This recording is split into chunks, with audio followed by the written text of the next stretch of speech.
The key to Mr. Thorne's flat was cold and heavy, an old iron thing that felt like it belonged to another century. The estate agent had been brisk, her smile not reaching her eyes.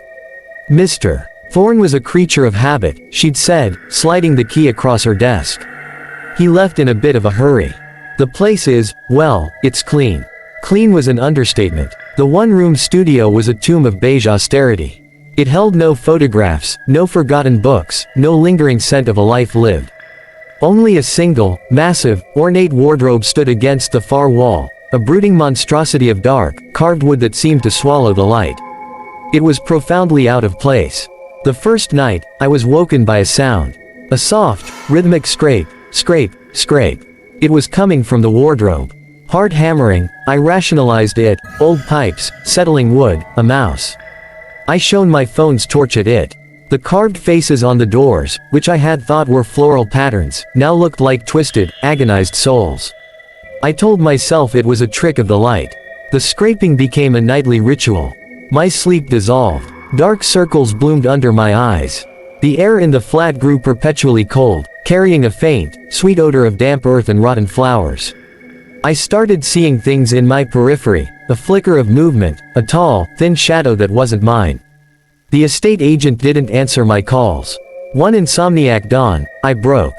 I marched to the wardrobe, determined to empty it, to prove it was just a piece of furniture. I pulled the cold, iron keys from my pocket. The keyhole was a small, dark mouth. The first key didn't fit. The second turned with a gritty, metallic shriek that echoed in the silent flat. I yanked the doors open. A wave of that sweet, cloying stench rolled out, so thick it was suffocating. The wardrobe was empty, save for a few moth-eaten wool coats hanging limply. Disgusted and relieved, I reached in to pull them out. My fingers brushed against the back panel. It was not wood. It was cold, pliable, and slightly moist, like old leather. As my fingers pressed against it, I felt a slow, deep, rhythmic thump, thump, thump from the other side. A heartbeat. I recoiled, stumbling back. As I did, my sleeve caught on a coat hook, tearing it.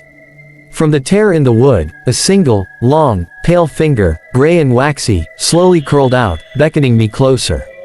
The wardrobe doors began to swing shut on their own, with a low, hungry groan. The carved faces on the doors were no longer twisted in agony. Their wooden mouths were stretched into wide, impossibly knowing smiles. They had been waiting. Mr. Thorne hadn't left in a hurry.